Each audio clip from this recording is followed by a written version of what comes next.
Parental controls on a Windows 7 machine allows you some added security features to protect your children while surfing the internet, generally whilst using the computer. Now, the best way to deal with this is to go down to the bottom left, click on the Start button, and on the column on the right hand side, go to Control Panel.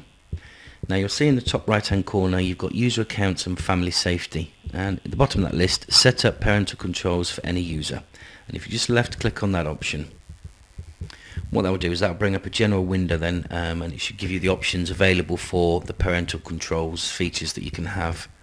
Now it'll list the users that you've got on there, and the only accounts that you can set parental controls on are for standard users. If a user is a computer administrator, it means they have full access to the computer, so obviously you can't set restrictions on what they have to look at. So generally, if you've only got one account, it's advisable to set up an additional account for users, which you can do below here, where it gives you the option to create a new user account. So if your family's using one account, it's ideal to set everybody up on their own personal accounts. Once you've got the standard user that you want to administer, just left click on it to select it. It'll take a few seconds, and then that will open up the options that you have. Now by default, parental controls will be turned off at the top here. So what you'll need to do is just switch that on, and then that will make available to you the Windows setting options that we have below. So first of all, we have time limits. Within that will just say to the computer, within these time limits, this user can or cannot log on to this computer. And it is just a case of going through and clicking the boxes that you want to restrict or de-restrict.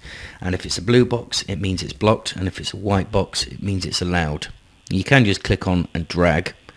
So for instance, this user account, they cannot log on until 9 o'clock in the morning, and come 7 o'clock at night in the week, it will automatically log them out, and they have until 9 o'clock on a Friday and Saturday. So that's just the general settings for the time restrictions. Now for games, you can go through and it will allow you options for age ratings. So first of all, can Joshua play games, yes or no?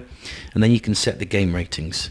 By doing this, it will just allow you to scroll through, so you can get some idea of what age the child is and set the ratings available for that. Now if I click on 12, everything 12 and below is allowed, and everything 12 and above, as you can see here, the boxes are they're not highlighted, so anything above the age rating of 12 is not allowed. And then we can also block or allow specific games. So if there's games on your computer that you don't want the user to play, or if there are other specific games, you can obviously choose to use the age rating, or you can specifically allow or block those games. And then the other options we have within the parental controls is to allow or block specific programs. Now if there are specific programs on the computer that you don't want the user to use, you can choose this option here, only use the programs I allow. Now what the computer will do is that will search through the entire computer, and it will generate a list of all the programs that are on that computer.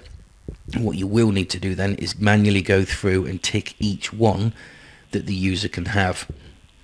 Now obviously it depends on the age of the child, so if there are specific ones that you only want them to use, you can just go through and tick the box, but it does mean that anything else they will be restricted to, or you can just choose the option to let them use all programs. And that's just general settings that come with Windows 7. It's ideal just to add a bit of security to your child whilst they're using the computer.